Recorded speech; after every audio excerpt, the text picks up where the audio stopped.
আমার জীবনের গল্পটা যেন ধীরে ধীরে জমে ওঠা একটা দীর্ঘশ্বাস। বাইরে থেকে কেউ শুনলে হয়তো বলবে, এমন তো অনেকের জীবনেই হয়, কিন্তু ভেতরের ব্যথাটা তো শুধু আমিই জানি। আমার বড় বোন ছিল আমার আকাশ। ছোটবেলায় আমি যখন ভয় পেতাম, সে আমার পাশে শুয়ে গল্প বলতো। স্কুলে কেউ কিছু বললে সে গিয়ে ঝগড়া করতো। আমি ওর চুলে বেনি করে দিতাম, আর সে বলতো, তুই বড় হলে আমার কাছেই থাকবি। আমি বিশ্বাস করতাম আমরা কোনো দিন আলাদা হব না। ওর বিয়ের দিন আমি সবচেয়ে বেশি কেঁদেছিলাম। সবাই বলেছিল ছোট বোন তো কাঁদবেই, কিন্তু আমার কান্নায় ছিল বিচ্ছেদের ভয়। তবু ভাবিনি সেই বিয়েই একদিন আমার জীবনের সাথে এভাবে জড়িয়ে যাবে। যেদিন ওর সন্তান জন্ম নিল, সেদিন আমি হসপিটালে দৌড়ে গিয়েছিলাম হাসি মুখে। মনে ছিল আনন্দ, উত্তেজনা, কিন্তু কয়েক ঘন্টার মধ্যে সবকিছু ভেঙে পড়ল। ডক্টরদের ব্যস্ততা, আত্মীয়দের কান্না, বাবার ভেঙে পড়া মুখ, সব মিলিয়ে একটা অন্ধকার নেমে এলো। আমি শেষবার যখন আপুর কপালে হাত রেখেছিলাম, ঠান্ডা হয়ে যাচ্ছিল। মনে হচ্ছিল আমার বুকের ভেতর থেকে কেউ মাংস ছিঁড়ে নিচ্ছে। আমি বারবার বলছিলাম, তুমি আমাকে রেখে যেতে পারো না। কিন্তু মৃত্যু কারোর কথা শোনে না। আমার বোন তার ছোট্ট শিশুটিকে রেখে না ফেরার দেশে চলে গেল। বাড়িতে ফিরলে শিশুটার কান্না কানে বাজত। ছোট্ট মানুষটা জানেই না সে পৃথিবীতে এসেই কি কেড়ে নিয়েছে। আমি ওকে কোলে নিয়ে কাঁদতাম, আবার ওর মুখে চুমু খেতাম। মনে হতো আপু যদি দেখতো, বলতো ওকে দেখে রাখিস। কিছুদিন পর থেকেই ফিসফাস শুরু হলো।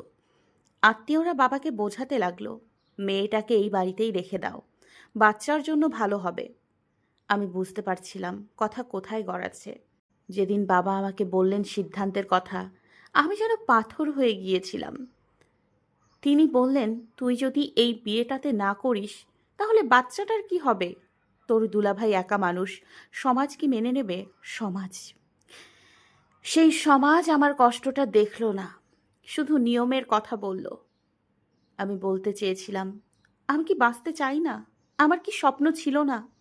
কিন্তু বাবার চোখে এত অসহায়তা ছিল যে আমি নিজের কথা বলতে পারিনি। মনে হলো আমি যদি না বলি, সবাই ভেঙে পড়বে। বিয়ের দিন লাল শাড়ি পরলেও আমার ভেতরটা ছিল শোকের সাদা। আয়নায় নিজেকে দেখে মনে হচ্ছিল আমি নিজের জীবনকে বিদায় জানাচ্ছি।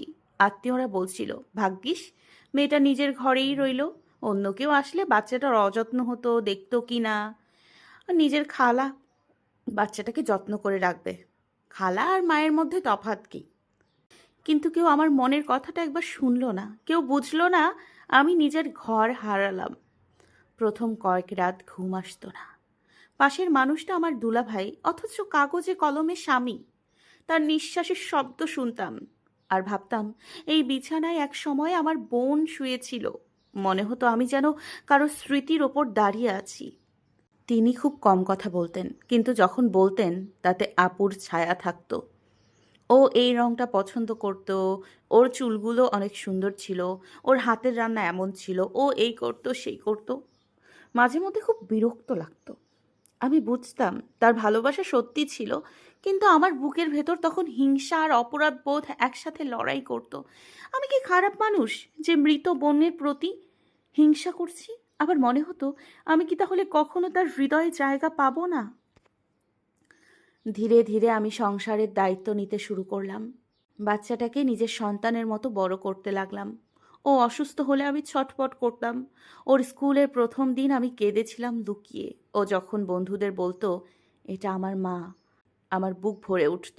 আবার কোথাও যেন ফাঁকা লাগতো, কারণ আমি জানতাম এই মা ডাকের পেছনে আছে এক অদৃশ্য গল্প, যা কেউ জানে না। অনেক সময় এমন হয়েছে আমি খুব চেষ্টা করে কিছু করেছি, হয়তো নতুন কোনো রান্না, হয়তো বাড়ি সাজানো। তিনি একবার তাকিয়ে বললেন, খারাপ না, কিন্তু ও যেমন করতো। বাকিটা আর শুনতে পারিনি। মনে হয়েছিল আমি আবার হেরে গেলাম। আমি কখনো তার সামনে কাঁদি না। আমি জানি তিনি এখনো শোক বয়ে বেড়ান, কিন্তু আমার শোক, আমার তো একসাথে দুইটা হারানো। একজন বোন আর নিজের জীবন। রাতে কখনো তিনি আপুর পুরনো ছবি বের করে তাকিয়ে থাকেন। আমি চুপচাপ দূর থেকে দেখি। মনে হয় আমি এই ঘরের বর্তমান, কিন্তু তার হৃদয়ের অতীতই আসল। একদিন সাহস করে বলেছিলাম, আমি কি তোমাকে কখনো সুখী করতে পারবো? তিনি দীর্ঘশ্বাস ফেলে বলেছিলেন, তুমি চেষ্টা করছো, সেটাই অনেক। সেই অনেকের ভেতরে ভালোবাসা ছিল না, ছিল কৃতজ্ঞতা। আর কৃতজ্ঞতা দিয়ে সংসার টেকে, কিন্তু হৃদয় ভরে না। কখনো কখনো আমি আয়নার সামনে দাঁড়িয়ে নিজেকে জিজ্ঞেস করি, আমি কি এখনো সেই মেয়ে যে স্বপ্ন দেখতো? আমার কি আলাদা কোনো পরিচয় আছে, নাকি আমি শুধু কারোর অনুপস্থিতির পূরণ? তবু আমি ভেঙে পড়ি না পুরোপুরি, কারণ একটা ছোট্ট মানুষ আমাকে আঁকড়ে ধরে ঘুমায়। তার উষ্ণ নিঃশ্বাসে আমি বেঁচে থাকার কারণ খুঁজে পাই। আমি জানি না কোনোদিন আমার স্বামী আমাকে পুরোপুরি নিজের মতো করে ভালোবাসতে পারবে কি না। হয়তো পারবে না, হয়তো আমি সারা জীবন তুলনার ছায়ায় থাকব। কিন্তু একটা কথা সত্যি, আমি কাউকে ফেলে যাইনি, আমি পালাইনি, আমি দাঁড়িয়ে আছি প্রতিদিন নিজের ভেতরের কান্নাকে চাপা দিয়ে। আমি হয়তো কারোর প্রথম পছন্দ নই, হয়তো কারোর একমাত্র ভালোবাসাও নই, কিন্তু আমি এই ভাঙা সংসারের নীরব স্তম্ভ। আমার জীবনটা হয়তো গল্পের মতো সুন্দর না, কিন্তু এটা সহ্যের গল্প, ত্যাগের গল্প, আর এক অদেখা নারীর ভেতরে ধীরে ধীরে পুড়ে যাওয়ার গল্প। আর আমি এখনো বেঁচে আছি, একটু স্বীকৃতির আশায়, এক ফোঁটা নিজের জন্য ভালোবাসার আশায়। কখনো কখনো গভীর রাতে ঘুম ভেঙে যায়, চারপাশে নিস্তব্ধতা, শুধু দেয়াল ঘড়ির টিকটিক শব্দ। আমি পাশ ফিরে তাকাই, তিনি ঘুমিয়ে আছেন, তার মুখ শান্ত, কিন্তু আমি জানি সেই শান্তির নিচে কত অস্থিরতা লুকিয়ে আছে। আর আমার ভেতরেও তো ঝড় থামে না। আমি আস্তে করে উঠে বসি, জানালার পাশে দাঁড়াই, আকাশের দিকে তাকিয়ে মনে মনে আপুকে বলি, তুই যদি থাকতি আমার জীবনটা কি এমন হতো? তার ওপর আমার রাগ হয় না, খুব কষ্ট হয়, কারণ সে চলে গেছে, কিন্তু তার ভালোবাসা রয়ে গেছে। আর সেই ভালোবাসার মাঝখানে আমি যেন অনাহুত। অনেক সময় আত্মীয়রা আসে, তারা আমাকে দেখে বলে, তুই তো সত্যি ভাগ্যবতী, নিজের বোনের সংসারটাকে আগলে রাখছিস। আমি হেসে মাথা নাড়ি। কেউ জানে না এই আগলে রাখার জন্য আমাকে প্রতিদিন নিজের ইচ্ছেগুলো মেরে ফেলতে হয়। আমি কখনো নতুন কোনো শখের কথা বলি না, কোথাও ঘুরতে যাওয়ার ইচ্ছে প্রকাশ করি না। মনে হয় আমার চাওয়াগুলো বিলাসিতা, আমার কাজ শুধু সংসার টিকিয়ে রাখা। বাচ্চাটা এখন অনেকটা বড় হয়েছে, অনেক কিছুই বোঝে। হঠাৎ জিজ্ঞেস করেছিল, মা, আমার আসল মা কেমন ছিল? আমার বুকটা ধক করে উঠেছিল। আমি ওকে কোলে টেনে নিয়ে বলেছিলাম, তোর আসল মা খুব সুন্দর ছিল, খুব ভালো ছিল, তোকে খুব ভালোবাসতো। কথাগুলো বলতে বলতে আমার চোখ ভিজে গিয়েছিল। ও বুঝতে পারেনি আমি কাঁদছি নিজের জন্য, না আমার বোনের জন্য। আমি কখনো চাই না সে তার জন্মদাত্রীকে ভুলে যাক, কিন্তু মাঝে মাঝে খুব ভয় হয়, যদি একদিন সে বড় হয়ে ভাবে আমি শুধু ওর সৎমা। আমার স্বামী এখনো মাঝে মাঝে পুরনো কথা বলে, কিন্তু এখন আমি আর প্রতিবাদ করি না, মনেও করি না, শুধু শুনি। কারণ বুঝে গেছি কিছু যুদ্ধ জিতে লাভ নেই, কিছু অনুভূতি প্রতিদ্বন্দ্বিতা করে পাওয়া যায় না। তবুও ছোট ছোট মুহূর্তে আমি বেঁচে উঠি। যেমন একদিন তিনি অসুস্থ হয়ে পড়েছিলেন, সারা রাত আমি তার পাশে বসেছিলাম। ভোরের দিকে তিনি আধো ঘুমে আমার হাত চেপে ধরেছিলেন, অচেতন অবস্থায় বলেছিলেন, যেও না। সেই দুইটা শব্দ আমি এখনো বুকে লুকিয়ে রেখেছি। হয়তো সেটা অভ্যাস, হয়তো প্রয়োজন, তবুও সেখানে একটু ভরসা ছিল। সেই ভরসাতেই আমি টিকে আছি। আমি এখন বুঝি জীবন সবসময় পূর্ণ ভালোবাসা দেয় না, কখনো অর্ধেক দেয়, কখনো ছায়া দেয়, কিন্তু সেই ছায়ার ভেতরেও মানুষ বাঁচতে শেখে। আমি শিখেছি ভালোবাসা না পেলেও যত্ন দেয়া যায়, স্বীকৃতি না পেলেও দায়িত্ব পালন করা যায়, কিন্তু নিজের ভেতরের কান্নাকে চুপ করাতে খুব শক্ত হতে হয়। অনেক সময় ভাবি, যদি আমার একটা আলাদা জীবন হতো, যেখানে আমি প্রথম পছন্দ হতাম, প্রথম ভালোবাসা হতাম। কিন্তু সঙ্গে সঙ্গে আমার মনে হয়, তাহলে কি এই বাচ্চাটাকে পেতাম, এই ঘরটাকে পেতাম? আমার জীবন হয়তো স্বপ্নের মতো নয়, তবু এটা আমার।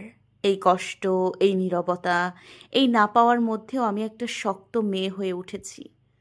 আজ আমি জানি আমি শুধু কারো জায়গা পূরণ নই, আমি নিজের মতো করে একজন মানুষ। হয়তো কেউ সেটা পুরোপুরি বোঝে না, তবু আমি জানি, আর সেই জানাটুকুই আমাকে টিকিয়ে রাখে। আমি হয়তো ইতিহাসে থাকবো না, কারো গল্পের নায়িকা হব না, কিন্তু আমার নিঃশব্দ সহ্য করার ভেতরেও একটা শক্তি আছে। আমি বেঁচে আছি কারো স্মৃতির ছায়ায় নয়, বরং নিজের অদৃশ্য সাহসের ওপর দাঁড়িয়ে। আজ এই বাচ্চাটা আমার, সরি আপু, কিছু মনে করবেন না, আমি আমার নাম বলতে চাই না। আমি চাই গল্পটা শুধু আপনার কণ্ঠে শুনতে। এটা আমার জীবনের সত্যিকারের গল্প, জীবন কাহিনী। আপনি যদি আপনার এই সুন্দর কণ্ঠে সবাইকে শোনান, আমার ভালো লাগবে। ভবিষ্যতে কি হবে জানি না, দোয়া করবেন আমাদের জন্য। আজকের গল্পটা যে আপুটা পাঠিয়েছেন, উনি ইন্ডিয়া থেকে পাঠিয়েছেন, আর উনি নাম প্রকাশ করতে চাইছেন না। সো আপনারা যদি গল্পটা শেষ পর্যন্ত শুনে থাকেন, তাহলে অবশ্যই কেমন লেগেছে আপুর জীবন কাহিনীটা কমেন্ট করে জানাতে ভুলবেন না। আপনারা যদি আপনাদের জীবনের কোনো কাহিনী, ঘটে যাওয়া ঘটনা আমাদের সাথে শেয়ার করতে চান, তাহলে অবশ্যই আমাদের ফেসবুক পেজে নক দিয়ে আপনার জীবনের কাহিনীটা সুন্দর করে লিখে পাঠাতে পারেন। ভালো থাকবেন সবাই। আবারও নতুন গল্পে আপনাদের সাথে কথা হবে।